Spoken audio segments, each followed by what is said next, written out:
Welcome to move to study. हम लोग अपना टॉपिक कर रहे थे मैप रीडिंग। आपकी आईसीएसई क्लास 6 की ज्योग्राफी की बुक थी पैनोरमा ज्योग्राफी, जो कि गोयल प्रकाशन की है। उसका चैप्टर 1 हम लोग पढ़ रहे थे मैप रीडिंग। इसमें 5 टॉपिक हम अपने पहले वीडियो में बना चुके हैं। अगर आपने पहली वीडियो नहीं देखी हो तो पहले आप उस वीडियो को जाकर देख सकते हैं। अब हम लोग इसके आगे का पढ़ेंगे। इसके आगे में हमारा नेक्स्ट टॉपिक है the types of map. Types of map की आपको यहाँ पे एक फ्लो चार्ट दिख रहा होगा। टाइप्स ऑफ मैप को दो हिस्सों में सबसे पहले बांटा गया है, on the basis of scale and on the basis of content. On the basis of scale पे आप देखेंगे उसको अगेन दो हिस्सों में बांटा गया, लार्ज स्केल और स्मॉल स्केल। और लार्ज स्केल में आपके कैडेस्ट्रियल और टोपोग्राफिकल दो और होते हैं, उसको दो और हिस्सों में सेग्रीगेट करा गया। और स्मॉल स्केल को दो हिस्सों में करा गया, वॉल और एटलस। आपका on the basis of content में तीन टाइप्स होते हैं, पॉलिटिकल टाइप, फिजिकल टाइप और थेमेटिक टाइप। सबसे पहले हम लोग बात करेंगे on the basis of scale. Scale के आधार पे जो उसको बांटा गया वो क्या है।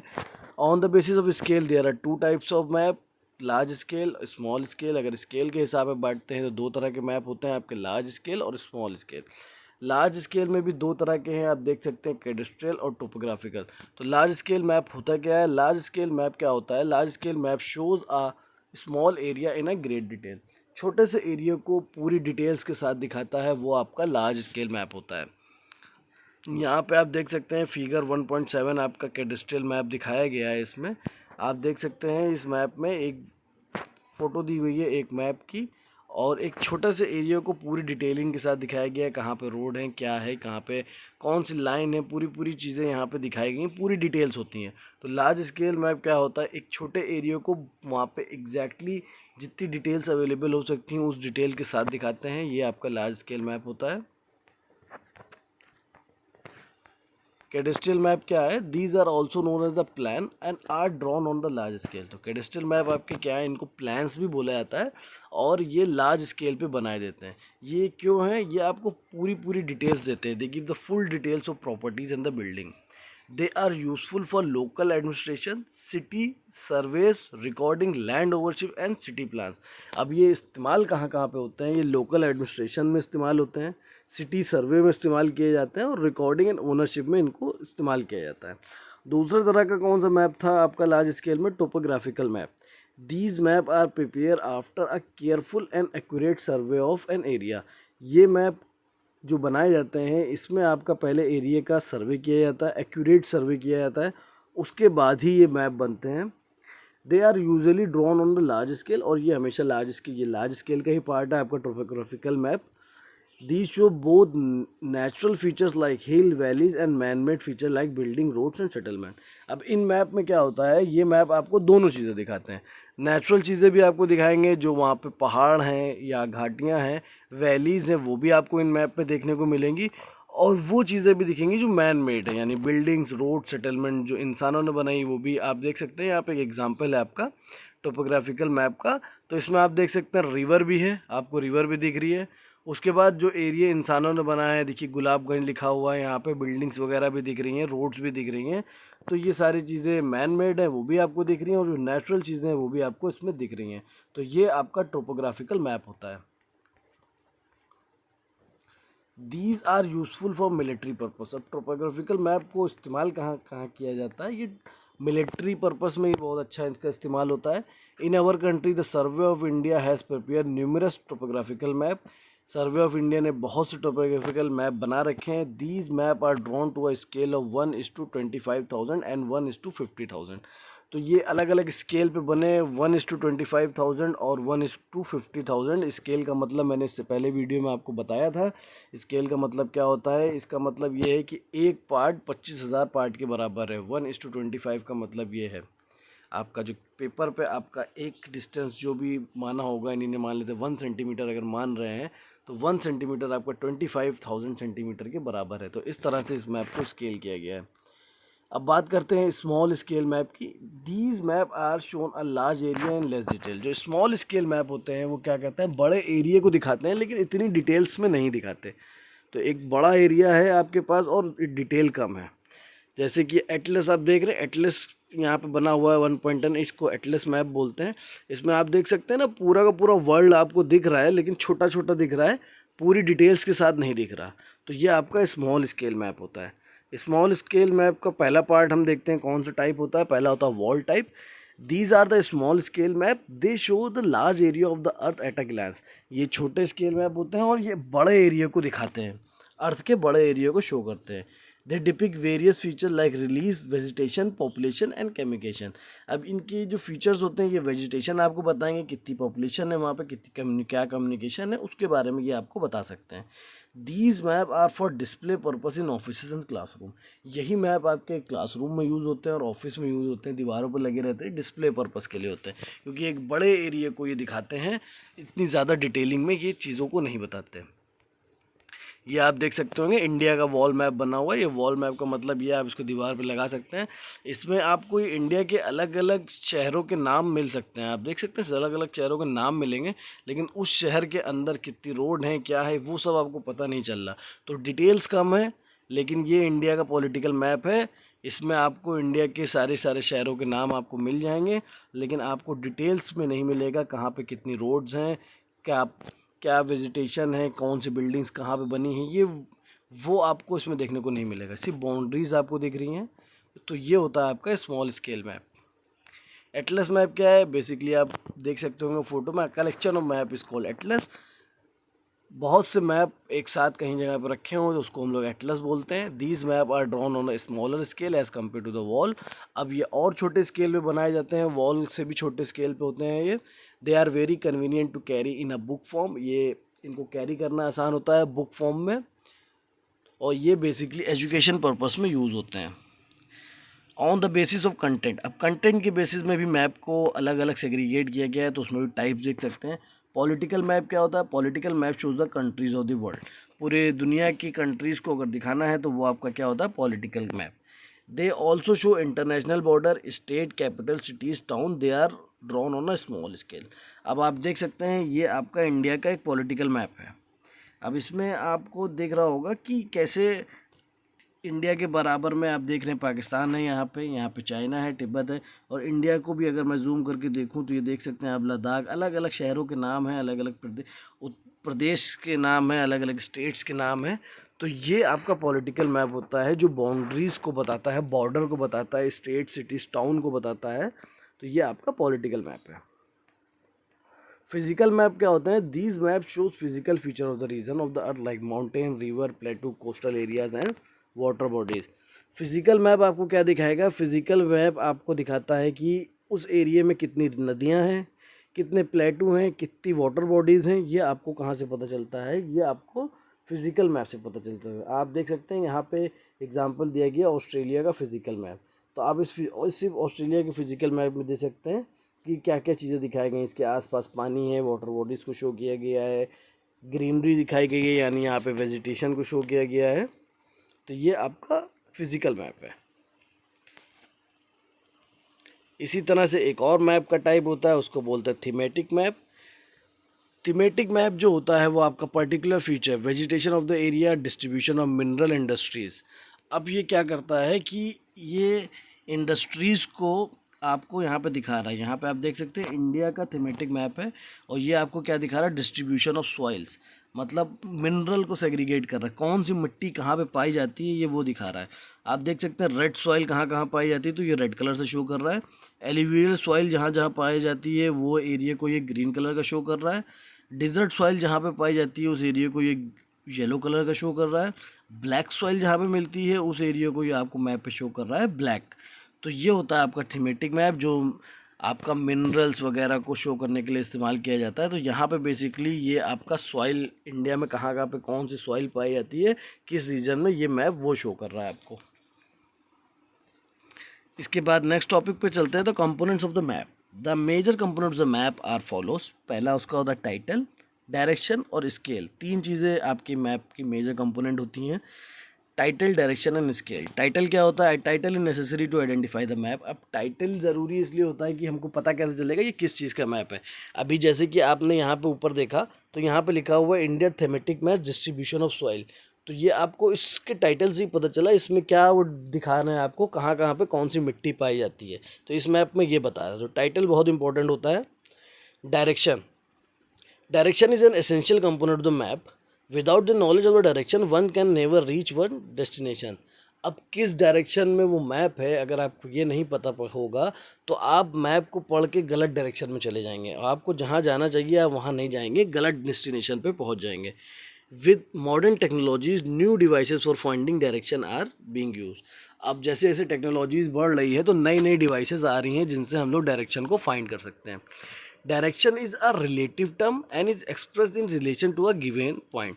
अब क्या है कि डायरेक्शन जो होता है ये फिक्स नहीं होता, ये एक रिलेटिव टर्म है। बेसिकली क्या है, जैसे मैं यहाँ पे सेंटर में बैठा हूँ तो मैं मान सकता हूँ कि मेरे लेफ़्ट साइड एक कीबोर्ड रखा है, तो वो मेरे लेफ़्ट साइड है, तो मेरे रिलेटिव वो लेफ़्ट में रखा है।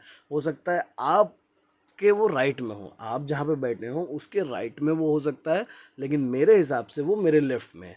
तो ये डायरेक्शन जो होता है ये रिलेशंस, एक दूसरे के रिलेशन या जगह के रिलेशन या किसी पॉइंट के रिलेशन में ही डायरेक्शन को हमेशा डिफाइन किया जाता है। For example Hyderabad is toward the south of the Delhi. अब इसमें एग्जाम्पल ये दिया है कि जो हैदराबाद है वो दिल्ली के साउथ में है। दिल्ली के साउथ में हो सकता है हैदराबाद, ये एग्जाम्पल है, लेकिन ये यूपी के साउथ में नहीं होगा। ज़रूरी नहीं है कि यूपी के साउथ में हो या चेन्नई के साउथ में हो। तो इसका मतलब ये डायरेक्शन कभी फिक्स नहीं होती, ये एक पॉइंट से रिलेट करती हैं चीज़ों को।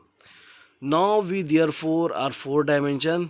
हमको पता है कि हमारे पास फोर डायरेक्शंस होती हैं। कौन कौन सी डायरेक्शन है? North, south, west and east. और इन्हीं को हम लोग क्या बोलते हैं? Cardinal points. यही चारों डायरेक्शंस को हम लोग क्या बोलते हैं? Cardinal point. यही चारों डायरेक्शंस हमारी जो हमारे पास चार डायरेक्शन है इनको हम लोग बोलते हैं cardinal points. North, south, west और east. There are cardinal further divided into the intermediate. अब इनको और फर्दर हमने डिवाइड कर दिया इंटरमीडिएट पॉइंट्स में। आप इसमें देख सकते हैं यहाँ पे मेन चार कार्डिनल पॉइंट्स हैं आपके, नॉर्थ ईस्ट साउथ और आपका वेस्ट। और उसको हमने चार पॉइंट में और डिवाइड कर दिया नॉर्थ ईस्ट। मतलब नॉर्थ और ईस्ट के बीच का जो पॉइंट है मिडल, उसको हमने नॉर्थ ईस्ट बताया। साउथ और ईस्ट का जो पॉइंट है उसको साउथ ईस्ट बताया। वेस्ट और साउथ के बीच का जो पॉइंट है उसको हमने साउथ वेस्ट बता दिया। और आपका नॉर्थ वेस्ट क्या हो गया? नॉर्थ और वेस्ट के बीच। तो ये चार डायरेक्शन हमने इसी में से और बना ली। अब इस मैप में आप देखिए, ये जो मैप है आपका, यहाँ पे आप देख सकते हैं अलग अलग direction. North, south, east, west. North east इधर है आपका, साउथ वेस्ट इधर है आपका, साउथ वेस्ट ये रहा नीचे की साइड, और आपका ऐसे ही मैंने चार डायरेक्शन और हम लोगों ने उसमें डिसाइड कर दिए। Sun rises in the east and sets in the west. Okay, sun क्या होता है? ईस्ट से निकलता है और कहाँ जाकर डूबता है? वेस्ट में। We refer to the direction in founding our maps. अब हम लोग डायरेक्शन का क्यों पता करते हैं? अगर हमें डेस्टिनेशन पे जाना है तो हमें डायरेक्शन का पता होना बहुत ज़रूरी है। हम किस डायरेक्शन में जा रहे हैं तभी हम अपनी सही मंजिल पे पहुंचेंगे। Defence service like navy, air force and army work on the basis on the direction. Army, navy, air force direction पे ही काम करते हैं। For student direction are important to study the map of the country और द टाउन। अब हम लोग अगर किसी कंट्री के मैप पढ़ रहे हैं तो हमको भी तो पता होना चाहिए कौन सी डायरेक्शन है और किस डायरेक्शन की हम लोग बात कर रहे हैं। Finding direction. डायरेक्शन हम लोग कैसे फाइंड कर सकते हैं? Using magnetic compass. एक मैग्नेटिक कंपास एक डिवाइस होती है जिससे हम लोग डायरेक्शन फाइंड कर सकते हैं। ये सबसे पॉपुलर मेथड होता है डायरेक्शन को फाइंड करने का। The most popular method of finding direction is to use a magnetic compass. The needle of the compass always point to the south.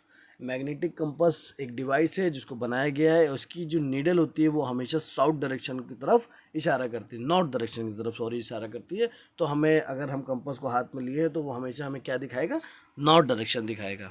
तो उसी के रिलेटेड हम लोग साउथ उसके नीचे मान लेते हैं, ईस्ट और west. The compass is the magnetic needle which is balance at the centre on the pivot. अब जो कंपास होता है उसमें एक मैग्नेटिक नीडल होती है जो कि उसके पिवट पे लगा होता है सेंटर में, और वो नीडल क्या होती है? नीडल फ्रीली स्विंग करती है, कार्डिनस पॉइंट के बीच घूमती है, नाचती रहती है। When compass is place on the flat surface the needle will swing and come to rest in a north south direction. अगर हम लोग नीडल को एक फ्लैट सरफेस पर रखेंगे तो नीडल घूमेगी और रेस्ट पे आएगी कब? साउथ और नॉर्थ डायरेक्शन को दिखाएगी। मतलब नॉर्थ और साउथ की तरह वो डायरेक्शन हमें वो शो कर देगी।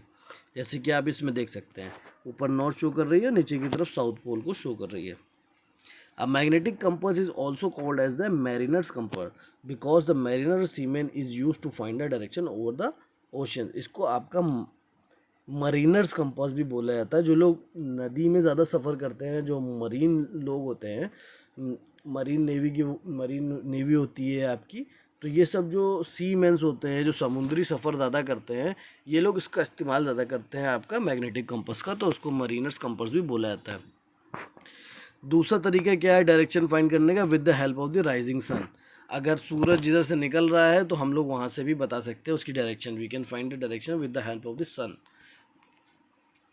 यहाँ पे आपको कंपास का डायरेक्शन दिखाया गया, north, north east, east, south, south west, west और north waste.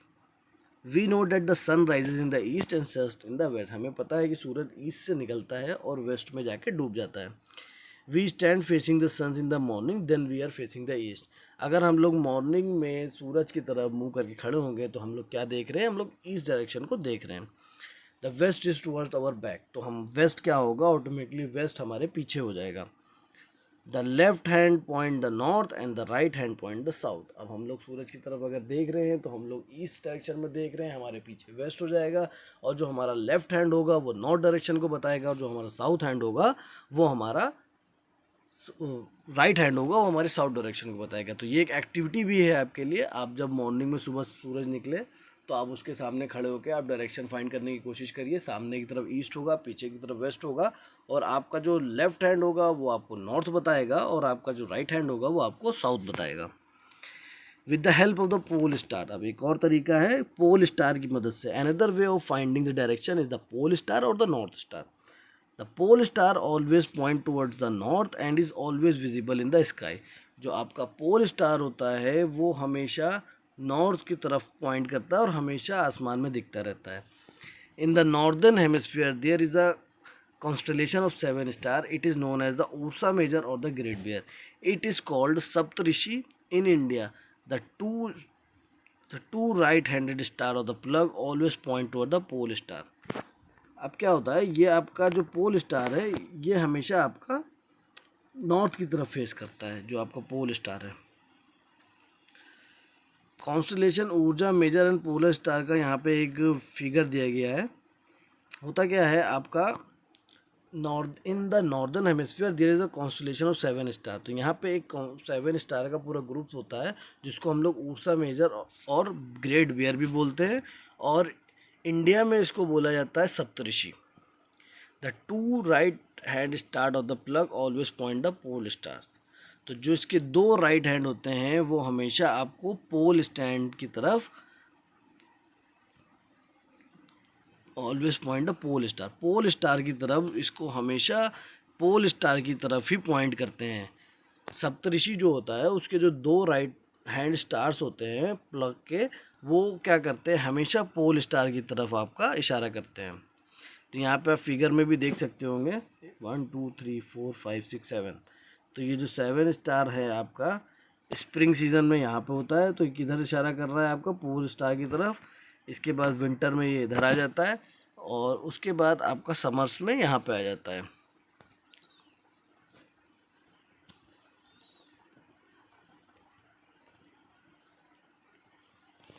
With the help of the bearing. चौथा तरीका क्या है? With the help of bearing to find exact direction with respect to the earth, bearing are used.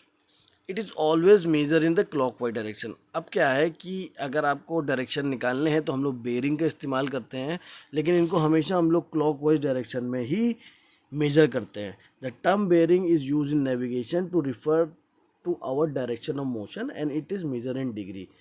ये जो term bearing निकला है ये आपका नेविगेशन में निकला है, और इसको मोशन के डायरेक्शन को बताने के लिए निकाला गया था, बेयरिंग बोलते हैं, और इसको हमेशा डिग्री में मेज़र करते हैं। अब यहाँ पे आप देख सकते हैं नॉर्थ, साउथ, ईस्ट, वेस्ट।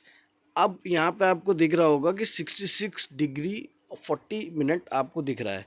तो ये क्या है? नॉर्थ से बी तक जाने का जो डायरेक्शन इन्हें शो करा है वो डिग्री में आपको शो करा है।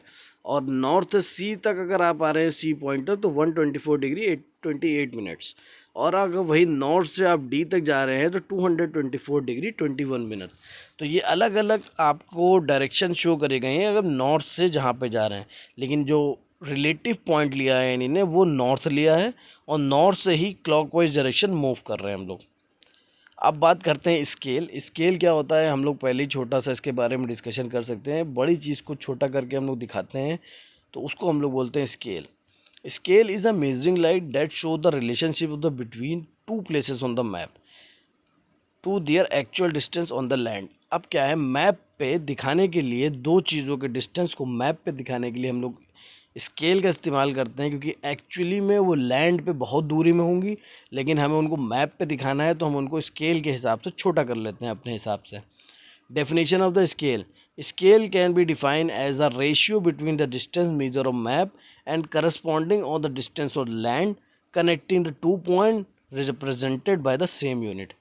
क्या है, दो पॉइंट का रेशियो मैप पे और distance between the two point on the map और distance between the two point on the land, अगर उन दोनों का हम लोग रेशियो निकालेंगे तो वो हमारा क्या होता है, स्केल होता है।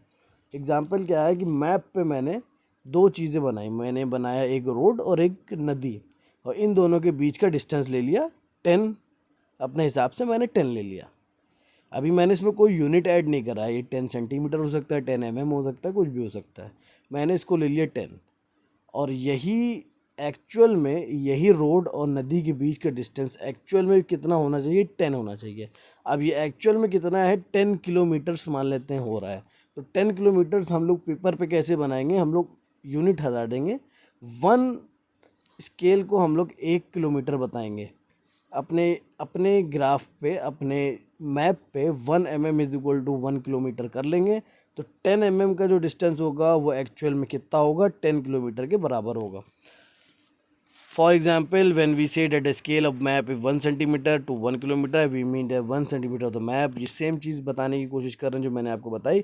ये कह रहे हैं 1 सेंटीमीटर को हम लोग 1 किलोमीटर मान लेते हैं और उस 1 सेंटीमीटर को अपने मैप पे दिखा देते हैं, और आपका यही 1 सेंटीमीटर एक्चुअल में क्या है, 1 किलोमीटर है। Large scale map depicts geographical figure of the small area and. अभी हम लोगों ने बात करी मैप कितने तरह के होते हैं, लार्ज स्केल और स्मॉल स्केल, और जो लार्ज स्केल होते हैं वो आपको डिटेल में चीज़ें बताते हैं। Type of scale: there are 3 type of scale, verbal scale और statement scale, numerical fraction, representative fraction, और आपका ग्राफिक और लीनियर स्केल। वर्बल स्केल क्या होता है, वर्बल स्केल और statement scale. In this method the scale is express, यहाँ पे थोड़ा सा कटा हुआ एग्जांपल से समझते हैं। 1 centimetre map represent, okay, virtual scale basically वही है जो हम लोग बात कर रहे हैं कि 1 सेंटीमीटर को 50 किलोमीटर या ऐसे दिखा देते हैं ग्राउंड पे, तो ये आपका वर्बल स्केल है।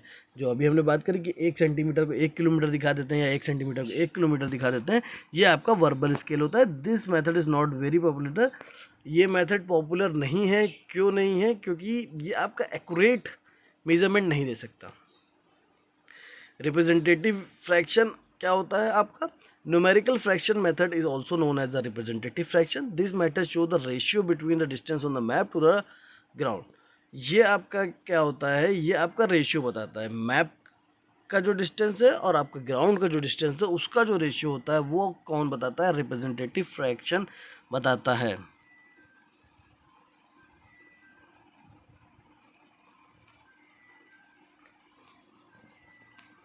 This scale can be used by any country in the world. For example, if RF is 1:50,000, it will mean that 1 centimeter of the map represent a 50 centimeter on the ground. तो basically क्या है आपका, अभी इससे पहले जो verbal scale की हम लोगों ने बात करी थी, आप देख सकते हैं 1 centimetre is equal to 50 kilometre, तो यूनिट अलग है, तो यहाँ पे एक्यूरेसी की प्रॉब्लम आएगी। लेकिन अगर हम लोग रिप्रेजेंटेटिव फ्रैक्शन और की बात करते हैं तो इसमें आप देख सकते हैं यूनिट्स, जैसे हम लोग रेशियो निकालेंगे तो यूनिट्स आपके कट जाते हैं, तो यूनिट सेम है तो इसमें एक्यूरेसी ज़्यादा होगी। तो इसमें फॉर्मूला दिया है R F is equal to distance on the map divided by distance on the ground. आपका मैप पे जो डिस्टेंस है उसको आप ग्राउंड के डिस्टेंस से डिवाइड करेंगे तो वो आपका आर एफ निकल आएगा। This scale can be converted into any unit. जब इसमें यूनिट कैंसिल आउट हो रहे हैं तो उसको हम लोग किसी भी यूनिट्स में रख सकते हैं, और ये जो स्केल है ये यूनिवर्सली हर जगह एक्सेप्टेड है क्योंकि ये मोर एक्यूरेट है compare to verbal scale. Graphic scale और the linear scale. Graphic scale क्या होता है, this scale represent the relationship between the particular distance on the map and the actual distance on the earth. अब ये क्या करता है, एक रिलेशनशिप आपको बताता है कि मैप पे जो डिस्टेंस है उसमें और जो एक्चुअल डिस्टेंस है अर्थ में उसका रिलेशनशिप आपको बताता है। It is drawn according to the statement in such a way that distance can be calculated most accurately on the map. ये इस तरह से बनाया गया है कि जो मैप पे अगर हम कोई ड्राइंग बनाते हैं तो उस पे हम लोग डिस्टेंस निकालना हमें आसान होता है। यहाँ पे एक फिगर दिया गया है, फिगर आपका 1.19। तो यहाँ पे इन्हीं ने एक लीनियर स्केल बनाया है। इन्हीं ने ये बताया है कि 2 centimetre is equal to 1 kilometre माना गया है। तो इन्हीं ने मैप पे जो 2 सेंटीमीटर ड्रॉ करा उसको ये कह रहे हैं कि मैप का 2 सेंटीमीटर एक्चुअल में जो ग्राउंड है अर्थ पे उसका 1 किलोमीटर है। To the right of 0.3 kilometre is shown which each compartment of 2 centimetre representing the 1 kilometre. अब यहाँ पे आप देख सकते हैं 0 1 2 3। तो ये 0 से 1 तक का जो डिस्टेंस है ये आपका क्या है 2 सेंटीमीटर है। मैप पे 2 सेंटीमीटर है, लेकिन ये रिप्रेजेंट क्या करेगा आपको 1 किलोमीटर का डिस्टेंस रिप्रेजेंट कर रहा है। To the left of 0 the 2 centimeter compartment is divided into 10 parts showing 100 meter is and there are 1000 metre in 1 kilometre. अब ज़ीरो के लेफ्ट में आप जाएंगे तो उन्होंने 10 कंपार्टमेंट बना दिए हैं छोटे छोटे। वो 10 कंपार्टमेंट आपका क्या रिप्रेजेंट कर रहे हैं 100 मीटर ईच रिप्रेजेंट कर रहे हैं, यानी 1000 मीटर को वो रिप्रेजेंट कर रहे हैं, यानी 1000 मीटर इन 1 किलोमीटर। वो इस चीज़ को रिप्रेजेंट कर रहा है आपका कि 1 किलोमीटर में 1000 मीटर हैं। Linear scale is the most accurate method of measuring distance of the map और most of the map it is given for accurate map। यो सबसे ज़्यादा एक्यूरेसी जो मेथड में है वो आपका लीनियर स्केल में ही है। Linear scale most accurate method होता है मैप को पढ़ने के लिए। Significant of map study and colour in a legend. अब क्या बात करते हैं सिग्निफिकेंस क्या है मैप स्टडी में कलर्स की। Colours in the legend. Map have become invaluable in today's practical world as they serve as storehouse of the information। Map जो होते हैं ये आपकी मैप है बिकम द इनवैल्यूबल। आज के वर्ड में ये इनवैल्यूबल हो गए हैं। We can find our destination by using GPS and GIS.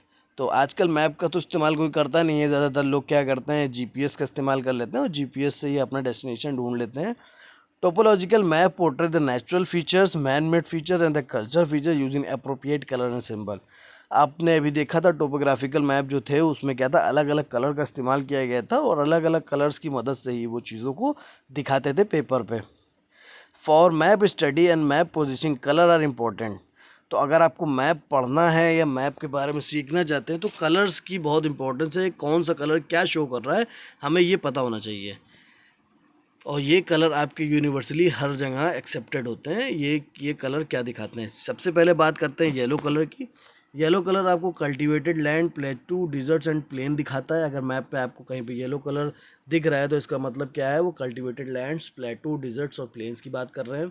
Green colour हमेशा फॉरेस्ट एरिया और लोलैंड एरिया को शो करता है। वाइट कलर जो होता है वो आपका रॉकी एरिया और बैडलैंड्स हैंड अनकल्टिवेबल लैंड्स, मतलब जो आपके बंजर ज़मीन होती है उसको शो करता है। पथरीले एरिया को शो करता है जो ख़राब ज़मीनें होती हैं। ब्लू कलर जो होता है आपका perennial line well, streams, lake, water bodies in general. Blue colour basically आपके पानी को शो करता है जहाँ पे वाटर बॉडीज़ होती हैं। ब्राउन कलर आपका क्या है control line, there Heights and relief features like mountains. Mountains को, पहाड़ियों को शो करता है आपका ब्राउन कलर। ब्लैक जो होता है dry stream and survey tree. Dry stream सूखे पेड़ और ट्री पेड़ों को ये दिखाता है। रेड कलर जो है परमानेंट हेल्थ सेटलमेंट और सिटीज़। जो परमानेंट सेटलमेंट है, लोग जहाँ पे रह रहे हैं, सिटीज़ है, ये उनको रेड कलर से दर्शाया जाता है। सिंबल्स कौन कौन से यूज़ होते हैं मैप पे। On every map certain signs symbols letter are use to represent the feature on the earth surface. अब ये तो कलर की बात होगी, बहुत से सिंबल्स भी यूज होते हैं मैप पे और जो मैप पढ़ते हैं या मैप पढ़ना सीखना चाहते हैं तो उनको सारे सिंबल्स की नॉलेज होना चाहिए। These are called conventional signs and symbol. तो मैप के अलग अलग साइन होते हैं और अलग अलग सिंबल्स होते हैं और अगर हमें मैप को पढ़ना है तो हमें सारे सिंबल्स की नॉलेज होनी चाहिए। A variety of features, both natural and the man-made, are depicted with the help of the symbols on the map. Example: river, ponds, settlements, roads and trees। अब क्या है हर चीज़ मैप पे जो भी है मैन मेड हो या नेचुरल हो सबको मैप पे सिंबल्स की मदद पे दर्शाया जाता है। अलग अलग सिंबल्स होते हैं हर चीज़ के और मैप रीडिंग में सिंबल्स का बहुत अहम यूज़ होता है। These symbols are accepted universally and are used all over the world। A list of conventional signs and symbol is called a legend। जो लिस्ट होती है सिंबल्स की और साइंस की उनको हम लोग क्या बोलते हैं, उनको हम लोग बोलते हैं लेजेंड। अब यहाँ पे representation of the political boundaries पहला दिया है, रिप्रेजेंटेशन ऑफ पॉलिटिकल बाउंड्रीज। अगर ऐसा कुछ आपको सिंबल मिलता है, एक डॉट और एक रेक्टेंगुलर, फिर डॉट, फिर रेक्टेंगुलर, फिर डॉट, तो ये क्या दर्शाता है, ये आपको दर्शाता है international represented by bold dash and dot. एक चौड़ा सा डैश है लगभग रेक्टेंगल के जैसा, तो बोल्ड डैश है, उसके बाद डॉट है, तो ये बॉर्डर बताएगा आपको, अलग अलग कंट्रीज़ के बीच में जो बॉर्डर होता है ये उनको रिप्रेजेंट करता है। अगर डैश थोड़ा सा छोटा हो गया है और उसके बाद एक डॉट है, मतलब सिंगल डैश है, तो ये अलग अलग स्टेट्स के बीच का बॉर्डर आपको बताएगा। तो आप ये दूसरा वाला देख रहे हैं, डैश थोड़ा सा पतला हो गया है, सिंगल डैश हो गया, ऊपर डबल डैश था, तो ये आपका स्टेट्स के बॉर्डर को बताता है। एक लाइन है, उसके बाद क्रॉस है, एक लाइन है, क्रॉस है, तो ये भी आपका स्टेट बाउंड्री को ही दर्शाता है। डिस्ट्रिक्ट्स का डिवीज़न कैसे होता है, लाइन आपकी जा रही है, line, this line represents series of dashes, अलग अलग डैश से बन के एक लाइन बन रही है, डैश डैश डैश करके, तो उसको वो बताती है आपको districts. Representation of transport and communication. अब यहाँ पे आप देख सकते हैं मेटल रोड यानी पक्का रोड, तो इसमें क्या है, Ted road showed in the red double line, दो लाल लाइन अगर आपको कहीं पे दिख रही है तो वो आपको पक्के रोड की बात बता रही है। अनमेटल रोड यानी कच्चा रोड, तो यहाँ पे डैश डैश करके दो लाइन है अगर आपको दिख रही हैं, तो ये रोड आपको क्या दिखाएंगी, विलेज और undeveloped region. Car track is a path like broader than path made by the bullock cart, ये आपका कार ट्रैक होता है, ये बुलॉक कार्ट के लिए होता है। Pack track is the path made by the constant use by the man on animal. अब अगर जो लोग पैक ट्रैक का मतलब क्या, पैदल जो लोग चलते हैं, जानवरों को लेके चलते हैं, तो ये ब्रोकन लाइन से उसको दिखाया गया है।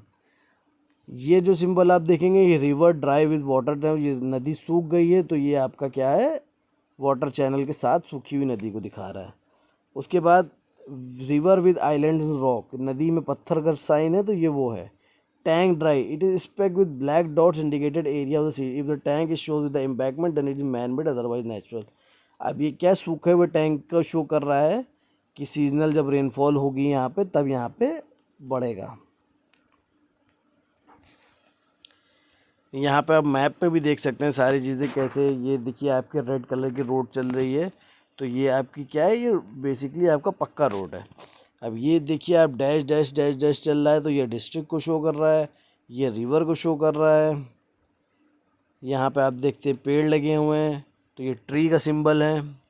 तो ऐसे मैप में अलग अलग तरह के सिंबल्स होते हैं। यहाँ पे आप देख सकते होंगे, यहाँ पे जो लेजेंड बना हुआ है, इंटरनेशनल बाउंड्री किस तरह दिखाई गई, स्टेट बाउंड्री किस तरह दिखाई गई, डिस्ट्रिक्ट बाउंड्री, तो मैप के नीचे सारी चीज़ें डिफाइंड भी हैं। इसके बाद हम लोग अपने नेक्स्ट टॉपिक पे चलते हैं, the diagrammatical representation of the geographical feature. River, a river is a body of water that flows down hill in a channel usually toward the ocean. अब क्या है, रिवर क्या होती है, रिवर एक पानी की बॉडी होती है जो कि ऊपर से नीचे की तरफ बहती है और किधर जाती है, ओशियन की तरफ जाती है।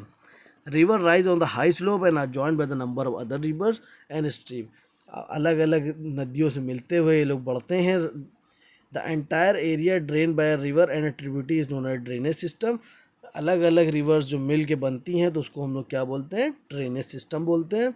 A well shape river every can be divided into 3 stage, upper course, middle course and the lower course.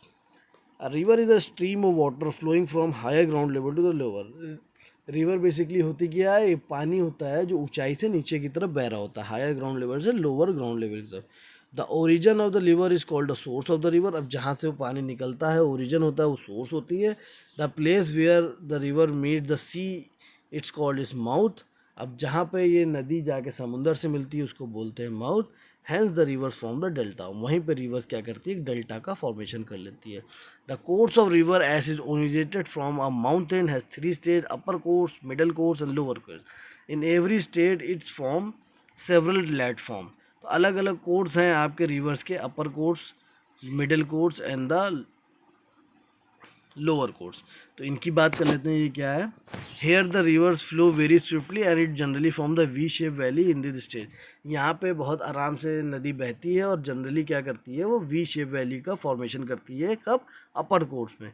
It is harness for hydro electricity in this state.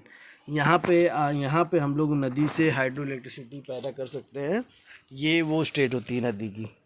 उसके बाद आपका मिडिल स्टेज क्या है? It is the second stage where the speed of river get reduce, the load of the river is deposited in it form means the. अब दूसरी stage में क्या होता है, जो पानी बह रहा था वो धीरा हो गया है, धीरे धीरे बह रहा है।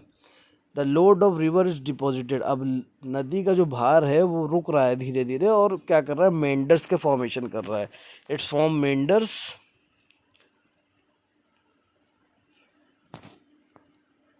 Aux blow lakes many tributary mean in the middle course.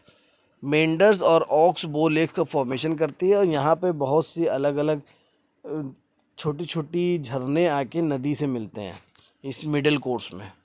यहाँ पे आप डायग्राम में भी देख सकते हैं, रिवर सोर्स, वहाँ से वाटरफॉल हुआ, उसके बाद क्या हुआ, रिवर की अलग अलग आके मिल रही हैं, देखिए ट्रिब्यूटरीज आके मिल रही हैं, तो यहाँ पे क्या फॉर्मेशन हो रहा है, ऑक्स बो लेक का फॉर्मेशन हो रहा है, और यहीं पे मेंडर का फॉर्मेशन हो रहा है। उसके बाद रिवर और नीचे की तरफ जा रही है, जीते जीते कहाँ जा रही है, ओशियंस में जाके मिल रही है। जहाँ पे ये मिलती है उसको बोलते हैं रिवर माउथ, और वहीं पे ये डेल्टा फॉर्मेशन कर लेती हैं। तो तीनों कोर्स आपको यहाँ पे दिख सकते हैं, अपर कोर्स, मिडिल कोर्स और लोअर कोर्स। अपर कोर्स क्या आता है, जहाँ से नदी ने चलना चालू करा वहाँ पे उसकी स्पीड ज़्यादा होती है, झरना होता है, वाटरफॉल होता है, वहाँ पे हम लोग हाइड्रो इलेक्ट्रिसिटी का प्रोडक्शन कर सकते हैं। उसके बाद वो धीरे धीरे ठहरने लगती है, तो धीरे बहाव धीरा हो जाता है वहाँ पे, तो वहाँ पे वो ऑक्स बो लेक का फॉर्मेशन और मेंडर्स का फॉर्मेशन करती है। The lower course, in the third state of lower course the river divided into the many distributary. अब क्या होता है, तीसरे कोर्स में रिवर अलग अलग डिस्ट्रीब्यूटरीज में हो जाती है, and it start depositing the fine silt call alluvial soil वहीं पे मिलती है हमें, जहाँ पे उसका लोअर कोर्स होता है नदी का। वहाँ पे वो क्या करती है, डेल्टा फॉर्मेशन करती है। डेल्टा फॉर्मेशन मतलब आइलैंड्स वगैरह छोटे छोटे मट्टी जगह जगह पे फॉर्मेशन कर लेती है। It is very fertile example Sundarban delta, और ये वहाँ पे बहुत ही फर्टाइल लैंड बनाती है जहाँ पे पेड़ पौधे निकलते हैं, तो सुंदरबन डेल्टा बहुत ही फर्टाइल होता है। Feature form in the different state of river, अभी हम लोगों ने मेंडर्स की बात करी थी कि मेंडर्स का फॉर्मेशन करती है, तो क्या होता है, in the plain the river move leisurely and it course from broad S shape loop और curve, these curve are called meanders. अब जो लूप में चल रही है आपकी नदी, एस शेप कर्व बनाते हुए आप देख सकते हैं इस फिगर में भी, तो यही क्या है, ये हमारा मेंडर्स है। ये देख रहे हैं आप, एस शेप कर्व बना रही है यहाँ पे, तो ये हमारा क्या है, इसी को हम लोग मेंडर्स बोलते हैं। When the course of river lies in the flat land, the irregularities of the ground forces river to swing from side to side in wide bends and form। अब क्या है, जब नदी एक फ्लैट सरफेस पे जा रहा है, पानी बह रहा है, तो ग्राउंड पे जो ऊंची नीचे ग्राउंड होते हैं वो क्या करते हैं, पानी को फोर्स करते हैं इधर उधर मूव करने के लिए। तो पानी जब इधर उधर मूव करता है, स्विंग करता है, तो वो मेंडर्स का फॉर्मेशन करता है। The word meander is use to describe winding pattern of the Buyuk Menderes river in Turkey. तो ये कहाँ से मेंडर्स का वर्ड है, meander you describe the winding pattern, Buyuk meander river जो टर्की में है उसका वाइंडिंग पैटर्न को डिस्क्राइब करता है मेंडर वर्ड। तो ये आपकी स्टेजेस हैं, आपने देख लिए नदी की अलग अलग, अपर कोर्ट, मिडिल कोर्ट और लोअर कोर्ट। जहाँ से नदी स्टार्ट होती है वो अपर कोर्ट होता है, वहाँ पे पानी का बहाव बहुत तेज़ होता है, झरना होता है वहाँ पे हम लोग हाइड्रो इलेक्ट्रिसिटी बना सकते हैं। उसके बाद जब ये मिडिल कोर्स में आता है तो अलग अलग छोटे छोटे झरने आके नदी से मिल रहे होते हैं। फिर उसके बाद ये ऑक्सबो लेक और मेंडर्स का फॉर्मेशन करता है, क्योंकि जब ग्राउंड पे पानी बह रहा है तो ग्राउंड उसको सीधा तो बहने नहीं देगा, क्योंकि ग्राउंड उबड़ खाबड़ होता है, तो वो शेप ले लेती है नदी, पानी अपना शेप खुद बनाते हुए आगे की तरफ बढ़ता है। उसके बाद आखिरी जो है आपका लोअर कोर्स, उसमें ये ओशियन से जाके मिलती है नदी, और वहाँ पे ये देख रहे हैं आप डेल्टा फॉर्मेशन करता है ग्रीन कलर का। तो ये जो डेल्टा फॉर्मेशन होता है ये बहुत ही उपजाऊ फर्टाइल लैंड होता है। अब meandering rivers in the formation of an oxbow lake. अब ये आप देख सकते हैं, ये मेंडरिंग रिवर है, ये क्या हो रहा है कि घूमते घूमते स्विंग करते हुए पानी इधर से उधर जा रहा है, तो ये क्या कर रहा है, मेंडरिंग रिवर ऑफ फॉर्मेशन बना रहा है। आप ये देखिए, यहाँ पे देखिए रिवर जो गंगा है, गंगा नदी का फोटो दिया गया है, और पानी कैसे बहता हुआ आ रहा है, स्विंग करता हुआ आ रहा है इधर उधर, सीधा नहीं आ रहा है। तो यही जो फॉर्मेशन है इसी को हम लोग बोलते हैं मेंडरिंग। ये है आपका कॉन्फ्लुएंस ऑफ द रिवर। अब क्या हो रहा है, अलग अलग हिस्सों में बट रही है। ट्रिब्यूटरीज़ की बात करते हैं। ट्रिब्यूटरीज इज द स्ट्रीम और river that flow into a larger stream और द मेन स्ट्रीम और अ लेक। अब क्या होता है, जो छोटी छोटी नदियाँ आके मिल रही हैं या नदी से छोटी छोटी नदियाँ निकल रही हैं उनको बोलते हैं ट्रिब्यूटरीज, जो ब्रांचेस निकलती हैं पानी में नदी में आके मिल रही हैं या नदी से अलग हो रही हैं तो वो होती हैं आपकी tributaries. Tributaries does not flow directly into a sea or ocean. जो छोटी छोटी ट्रिब्यूटरीज होती हैं वो डायरेक्टली ओशियंस में नहीं जाती हैं, वो पहले आके नदी से मिलती हैं, फिर नदी क्या करती है ओशियन से मिलती है जाके। The heart river is a tributary of the Missouri river in USA. अब आप देख सकते हैं ये हार्ट शेप में बन रही है रिवर, तो ये यूएसए की एक रिवर है। Tributaries are the main river drain around in the surface and the ground water leading to the ocean. A confluence where two or more bodies of water meet together is referred to the joining point। जहाँ पे दो से ज़्यादा water bodies आके आपस में मिलती हैं तो उसको हम लोग क्या बोलते हैं, जॉइनिंग पॉइंट बोलते हैं, और उसको ही हम लोग क्या बोलते हैं, कॉन्फ्लुएंस भी बोलते हैं। फिगर 1.27a 1.27a आपको यही दिखा रहा है, ये रहा 1.27a। आप ये देख सकते हैं कि ये जो आपका पॉइंट है ये आपका क्या है, इसी पॉइंट की बात हो रही है, मीटिंग पॉइंट। डिस्ट्रीब्यूटरीज क्या होती है, when the sediment build up along the river main channel the channel get block and river is photo divided into branch. अब क्या होता है कि नदी सीधे सीधे चल रही थी, बीच में पत्थर आ गए या कुछ ऐसा चीज़ आ गया तो नदी दो हिस्सों में वहाँ से बंटने लगी, तो वो होती है आपकी डिस्ट्रीब्यूटरीज। ट्रिब्यूटरीज क्या होती है, दो चीज़ें आके आपस में मिल रही हैं, एक नदी में दो अलग अलग लेक्स आके मिल रहे हैं तो वो ट्रिब्यूटरीज हैं। और डिस्ट्रीब्यूटरीज क्या है कि नदी सीधे सीधे चल रही थी, अब वो दो हिस्सों में टूट गई तो वो आपकी क्या है, डिस्ट्रीब्यूटरीज होती हैं। Is a river or the stream the branches flow away are the most often found in the deltas. जो डेल्टा होता है वहाँ पे ये आपको मिलेंगे। The phenomena of the distributaries is known as river bifurcation. जो ये फिनोमेना होता है रिवर को दो हिस्से में टूटने का, ये कहलाता है आपका river bifurcation. Bifurcation the phenomena of the distributaries is known as river bifurcation. दो हिस्सों में जो टूट रही है वो आपका रिवर बाइफरकेशन है। River Hooghly are distributary of the Ganga river. जो हुगली नदी है वो आपकी गंगा नदी की डिस्ट्रीब्यूटरी है, अलग हिस्से में वो टूट गई है। डेल्टा क्या होता है, as the river near the seas or the ocean toward the end of the journey it course is block and deposit form. अब क्या होता है, ओशियन की तरफ जैसे जैसे नदी बढ़ रही है तो उसका रास्ता रुक रहा है। जब उसका रास्ता रुकता है तो जो उसके पास मिट्टी होती है, ये डिपॉजिट होते हैं, उसको वहीं पे छोड़ने लगती है, वो पानी बहने लगता है आगे की तरफ। A fan shape alluvial deposit called delta. अब वहीं पे डेल्टा फॉर्म हो जाता है, धीरे धीरे मट्टी वहाँ पर रुकती रहती है, पानी ओशन की तरफ बढ़ता रहता है और वो धीरे धीरे एल्यूवियल सॉइल का एक डेल्टा बन जाता है वहाँ पे। The world delta which organize in originated from the Greek letter delta, क्योंकि जो भी वहाँ पे ग्राउंड जैसा शेप बनता है वो इस डेल्टा के जैसा बनता है, इसीलिए इसको डेल्टा बोला जाता है। ये ट्रायंगुलर शेप होता है इसलिए इसको डेल्टा बोलते हैं। Due to the obstruction cause by the deposited aluminium the river discharge is water through the several channel called the distributaries. ये भी वही चीज़ मैंने आप बताई अभी आपको, जब वहाँ पे डेल्टा बनने लगता है तो नदी दो हिस्से में टूटने लगती है तो क्या कहलाती है, वो डिस्ट्रीब्यूटरीज कहलाती है। सम डेल्टा एक्सट्रीमली लार्ज, कुछ डेल्टा बहुत बड़े बड़े बनते हैं। Ganga Brahmaputra delta is almost as big as the whole west of Malaysia. तो गंगा और ब्रह्मपुत्र नदी के पास जो डेल्टा बना है, जो उनका डेल्टा बना है वो इतना बड़ा है कि पूरा वेस्ट मलेशिया वहाँ पे आ जाए। The delta differed much in their size shape growth and important. अलग अलग शेप साइज़ के होते हैं आपके डेल्टा, उनकी इंपॉर्टेंस भी अलग अलग होती है। The number of factors such as rate of sedimentation, the depth of the river, the sea bed, the character of the tides, current and wave greatly influence the formation of the delta। अब क्या है कि अलग अलग factor कौन कौन से हैं जिनकी वजह से डेल्टा बन रहा है। नदी की गहराई कितनी है, नदी का बहाव कितना था, कितनी तेज़ी से वेव चल रही थी और कितने वहाँ पे पत्थर या ऐसी चीज़ें हैं जो उसको रोक रहे थे नदी के बहाव को।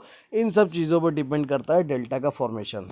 अब देखो यहाँ पे मेन रिवर आ रही थी और वो टुकड़ों में बंटने लगी, क्यों, क्योंकि यहाँ पे डिपोजिशन था, यहाँ पे पत्थर वत्थर जमा थे तो जिसकी वजह से पानी आगे जा नहीं पा रहा था, पानी नदी टूटने लगी तो यहीं पे फॉर्मेशन होने लगा डेल्टा का। The term related to the land form of the earth, anticlines and synclines. Anticlines and synclines आपके लैंड फॉर्म जो नदी की वजह से जो ज़मीन बड़ लैंड फॉर्मेशन होता है उसको हम लोग बता रहे हैं anticlines and syncline. Anticlines are the term, anticline and syncline the term folding of the rock strata. जो पत्थर की, जो वहाँ पे पत्थर पाए जाते हैं ग्राउंड पे, अर्थ पे, जो उनकी फोल्डिंग होती है उसकी वजह, उसको हम लोग दो टर्म्स में डिफाइन कर रहे हैं। During the process of folding the folds are form in the earth crust due to compression. अब फोल्डिंग का जब प्रोसेस होता है उसकी वजह से अलग अलग फोल्ड होते हैं आपके अर्थ के क्रस्ट में, कंप्रेशन की वजह से। The arch or upraised part of the fold are known as anticline. अब यहाँ पे आप देख सकते हैं कि ये होता है एंटीक्लाइन, जो ऊंचाई बन रही है, जो आर्क बन रहा है ऊंचाई, ये होती है आपकी एंटीक्लाइन। साइक्लाइन क्या होती है? डाउनवर्ड, जो गहराई बन रही है, डेप्थ। ये आप देख सकते हैं, ये आपका साइक्लाइन है। ये जो गहराई बनती है नीचे के साइड की, इसको बोलते हैं हम लोग साइक्लाइन। तो एंटीक्लाइन और साइक्लाइन ये दो चीज़ें होती हैं लैंड फॉर्मेशन में। यहाँ पे delta of Nile in Egypt, तो नाइल नदी का जो डेल्टा बना है ये वो दिखाया गया है यहाँ पे इस ग्राफ में। ब्लॉक माउंटेन क्या होते हैं? These mountain were form when the mass of land was pushed up between the parallel crack earth crust or sinking of the land around them. अब क्या है ब्लॉक माउंटेन? ब्लॉक माउंटेन कैसे बनते हैं? These are formed when a mass of land was pushed up between the parallel cracks। अब क्या हो रहा है कि एक लैंड था, उसको धक्का देके ऊपर की तरफ खिसकाया गया। जब उसको धक्का देके ऊपर की तरफ कैसे खिसका होगा? पानी की वजह से ऊपर की तरफ खिसका, तो ये क्या बनता है? ये ब्लॉक माउंटेन को बनाता है। The earth crust of sinking of the land. अब क्या हो रहा है? जो लैंड धस रहा है उसकी वजह से, और जो लैंड ऊपर की तरफ उठ रहा है उसकी वजह से। These mountains are usually steep sided and flat top। A typical example of the block mountain is the Black Forest to the east of Shine River or the border between the। अब आप देख सकते हैं ये आपका block mountain यहाँ पे दिखाया गया है। अब ये ऊंचाई की तरफ उठा हुआ है, फिर उसके बाद नीचे की तरफ धंसा हुआ है, तो ये आपका क्या कहलाता है? ये आपका ब्लॉक माउंटेन कहलाता है। These mountains are usually steep sided and flat topped। A typical example of the block mountain is in the black forest. Black forest है आपका, वहाँ पे आपका ब्लॉक माउंटेन। ये देखिए, आप यहाँ पे ओरिजिनल वीडियो देख सकते हैं। ये क्या है? ये माउंटेन ऊपर की तरफ उठा हुआ है, उसके बाद यहाँ पे फिर नीचे की तरफ थोड़ा सा ढसा हुआ है, तो ये जो होता है ये आपका कहलाता है ब्लॉक माउंटेन। अब यहाँ पे टेबल 1.2 में comparative study of a sketch plan and globe. Sketch क्या होता है, क्या क्या एरिया में यूज़ होता है, डिफरेंस होता है, ये आप लोग पढ़िएगा, ये आपके बारे में है, आपको यहाँ से नॉलेज मिलेगी। स्केच क्या होता है? It's gives an idea of the location with the help of the rough drawing. ये स्केल पे नहीं बनाया जाता। डिफरेंस क्या है? May not show all the details. तो मैप, ग्लोब, प्लान, इन चारों का जो डिफरेंस है वो यहाँ पे शो किया गया है एरिया के रिस्पेक्ट में, स्केल के रिस्पेक्ट में, डिफरेंस के रिस्पेक्ट में। मैप क्या होता है? Map shows the comparatively larger area. Map can be drawn on the scale. Map serve the purpose of finding location. Globe क्या होता है? 3 डायमेंशन एक्सपेक्ट होता है उसका, not drawn to scale, only part of the can be seen from one side. तो ये चारों का अलग अलग डिफरेंस यहाँ पे दिया है। तो यहाँ पे आके हमारा चैप्टर क्लोज होता है। अगर आपको कोई भी चीज़ समझ में ना आई हो तो आप कमेंट कर सकते हैं, मैं उसको दोबारा एक्सप्लेन कर दूंगा। थोड़ी सी लंबी वीडियो हो गई है क्योंकि आज ये टॉपिक मुझे कंप्लीट करना था। इसका एक पार्ट मैं ऑलरेडी बना चुका था, तो अगर आपने पहला पार्ट नहीं देखा हो तो पहले पहला पार्ट देख लें, उसके बाद आप दूसरा पार्ट देखें। और कोई भी चीज़ जो आपको ना समझ में आई हो तो आप कमेंट कर सकते हैं, मैं आपको दोबारा एक्सप्लेन कर दूँगा। थैंक यू फॉर वॉचिंग, और अपने दोस्तों के साथ भी इस वीडियो को शेयर करें, और अगर आप हमारे चैनल पर नए हों तो लाइक करें, सब्सक्राइब करें। Thanks for watching.